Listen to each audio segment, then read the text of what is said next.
An aerosol works by releasing a pressurized gas. The effect is to boil off the liquid inside the can. This cools the contents, and you can feel the can getting cooler as you spray.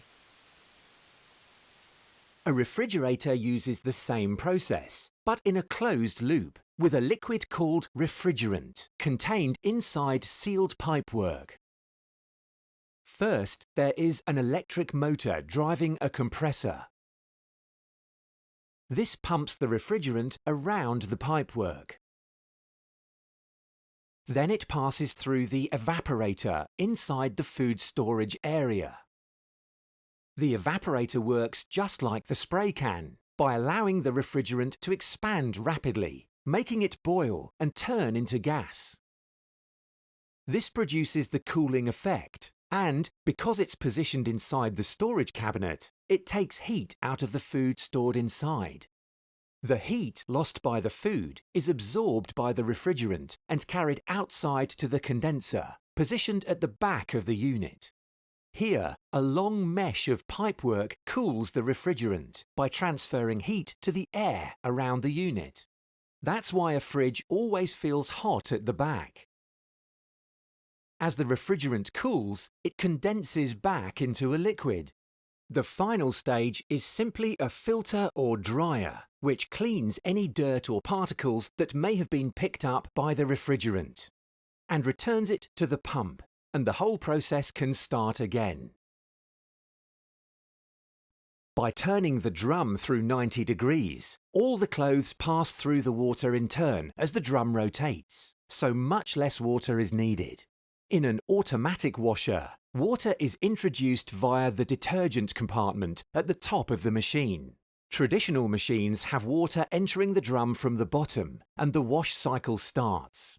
These basic machines can use as much as 100 litres of water. Paddles inside the machine also help by lifting water and spraying it back down onto the clothes. This can reduce water consumption to around 70 litres. More advanced machines also spray the water from above and can even calculate the amount of water required. The first compact and practical microwave was introduced in 1954 and cost £160, nearly £2,000 in today's money. Microwaves are a form of electromagnetic energy generated by a magnetron, a device that produces extremely high-frequency waves of energy, almost 2.5 billion cycles per second. They travel in straight lines, but cannot penetrate metal, so metal objects can cause arcing. It's a commonly held view that microwaves cook from the inside out, but this is not true. The microwaves only penetrate food to a maximum depth of 2.5 centimeters.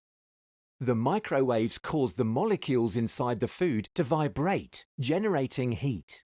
This heat is then spread by ordinary convection, which takes more time. Microwaves are most effective with water, fat and sugar, so foods with a higher proportion of these will cook more quickly. Microwaves inevitably produce hot spots within the cabinet, and most microwaves minimize this problem by placing the food on a rotating dish. A more sophisticated system is to move the microwave source itself, using a moving waveguide to produce an even spread of energy throughout the compartment. Gas ovens can be popular with cake makers because they provided a moist heat, well suited to bread and cakes that need to rise during cooking. But the hot air moves freely around the oven, preventing batch cooking and causing flavours to mix from one item to another. Items can often burn at the back and cause uneven cooking results due to the heat source being at the rear of the cavity.